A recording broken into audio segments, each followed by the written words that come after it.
figure marched defiantly against the winter's intensifying storm. She cursed how quickly the storm developed, but was distracted by her squirming baby. She encouraged her child to stay with her. Their village was so close. She could smell the home's burning fires and looked forward to coating her tongue with savory miso soup. She squinted against the snow and saw her village. A flurry thrashed her. She dug her fingers into her bundled child. She buckled against the storm, and it devoured her.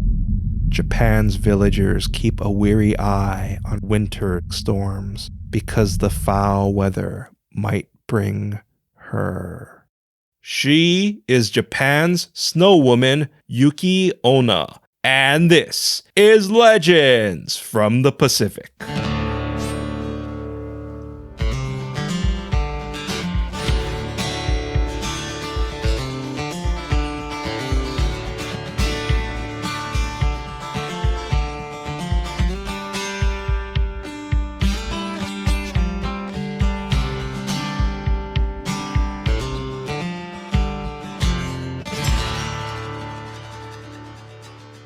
Aloha, and thank you for joining us.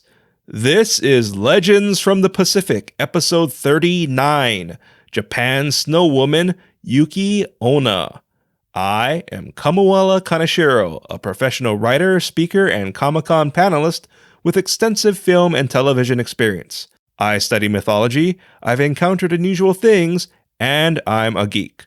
You can support us by getting 2 or 3 of your friends to listen to our show.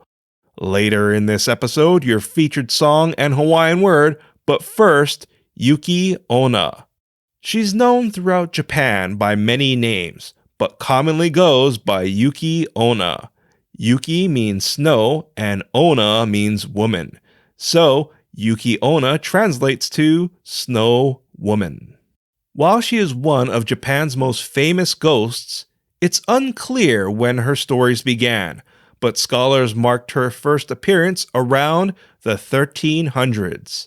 Yuki-Onna is said to be a beautiful fair-skinned maiden with blue lips. She wears a kimono, but is unaffected by the cold. Some believe she glides across the snow because she has no feet. This goes in line with our other feetless ghosts we've talked about, like Japan's ghost, the Nopera Bo, or Hawaii's faceless ghost, the Mujina, which was my first paranormal experience I shared.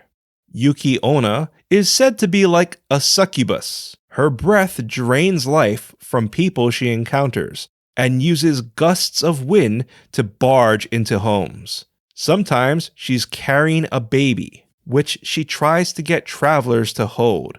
If someone takes her child, the child will become heavier, preventing the carrier from moving, causing them to freeze to death. However, it is said a samurai outsmarted Yuki-Onna by putting a knife in his teeth before taking the child. Yuki-Onna refused handing over her child because the blade in the samurai's teeth might injure her baby. She congratulated the wily samurai and rewarded him with riches. Because Yuki-Onna is seen with babies, it is believed she might have been pregnant or a mother who perished in the snow. Another theory is she's a maiden who traveled down from the moon but couldn't find a way back. Varying stories claim Yuki-Onna can be vengeful or merciful. If she appears at your home asking for water, she'll either kill you or reward your generosity. Many feel a safe way to deal with her is to offer her hot water or tea, which causes her to melt or flee. Still to come, your featured song and Hawaiian word, but now a story.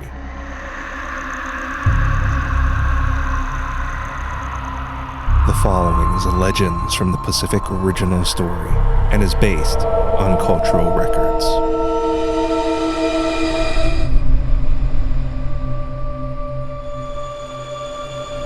The dark sky announced the approaching storm. as a woodcutter and his apprentice hurried for the river before the ferryman left. Weighed down by their day's goods, the duo cleared a hill. The river glistened, but the ferryman was gone. Gusts knocked over the master. The apprentice helped him up, and they took shelter in the ferryman's decrepit storehouse.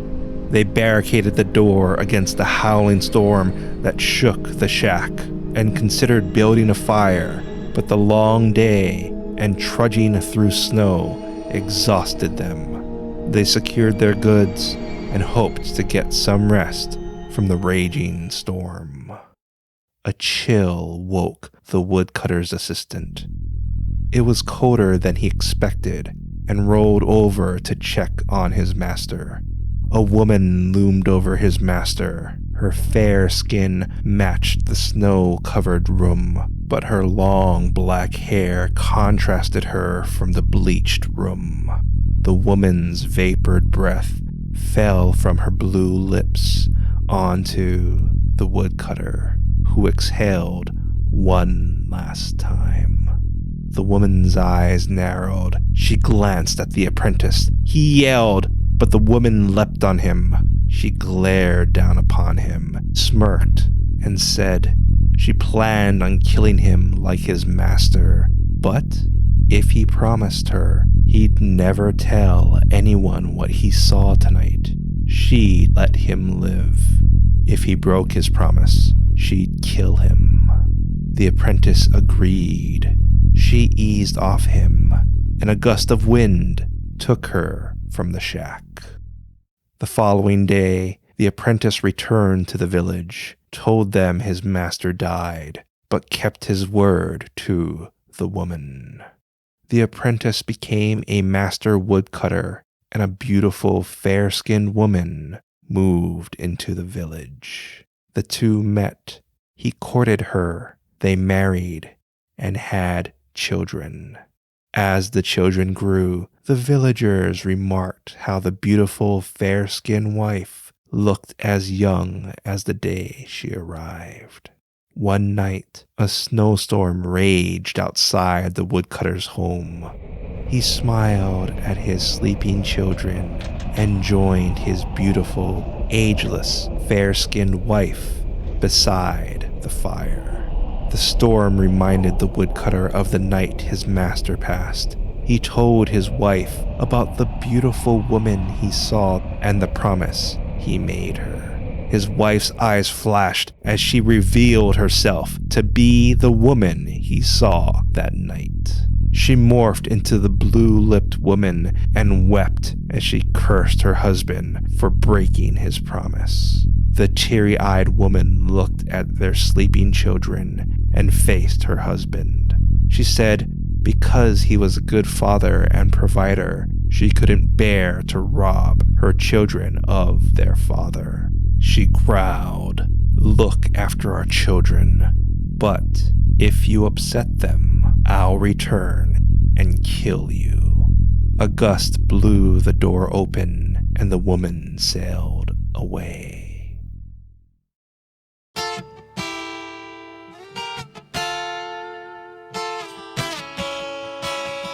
Coming up, your featured song and Hawaiian word. Ghosts of Hawaii State Capitol is your story episode for November and is now available for our Patreon subscribers, so sign up today. You can also join our mailing list for free to hear my experience with Hawaii's Faceless ghost, which was the first ghost I encountered. Today, Yuki-Onna is seen in many anime, manga, and video games. Her story was also part of Japan's 1964 horror film masterpiece, Kwai-Dan. Where's all my fellow cinephiles out there? Our closing story was considered Yuki-Onna's most popular tale. Some renditions end with her husband escaping death by pointing out he just told his wife, who was Yuki-Onna. So technically, he still didn't tell anyone. To me, this was a cautionary tale for men to always keep their promises and never compare their current mate's beauty with another from their past. If you like what you heard, please give us a rating, write a review, and share Legends from the Pacific with your friends and family. I'd really appreciate it. Mahalo to our listeners who have taken the time to message me. It's always great hearing from you all. A common question I get is, when are new Legends from the Pacific episodes released? Well, our new episodes are available every Sunday at 8 p.m. Hawaii time, which is Greenwich Mean Time minus 10 hours. Once again, our new episodes are available every Sunday night at 8 p.m. Hawaii time, GMT minus 10 hours. But I usually release episodes earlier for holidays and you early birds. A big mahalo nui loa to our newest Patreon supporter, the Makuli Guy. Mahalo, the Makuli Guy, and welcome aboard. You too can enjoy our exclusive episodes, including November's story episode about Hawaii's state capital ghosts, by becoming a Patreon supporter today. Our theme song is Mystery by Tavana, courtesy of High Sessions. Sound effects are by Sound Effects Factory. Our music coordinator is Matt Duffy, aka DJ TripleBypass. Links and show notes can be found on our website, legendsfromthepacific.com, including a link to your featured song, which is Ohaiali'i Kaluhea by Holunape, courtesy of High Sessions. Legends from the Pacific was written, produced, and edited by me, Kamuela Kaneshiro. I also wrote our original stories. Your featured Hawaiian word is makuli. Yes, as in our new Patreon member, the Makuli Guy. Makuli means old. An example of makuli is the keeper of the Holy Grail in Indiana Jones and the Last Crusade was really makuli. Once again, makuli means old. Thank you once again for listening. Mahalo and ahui ho.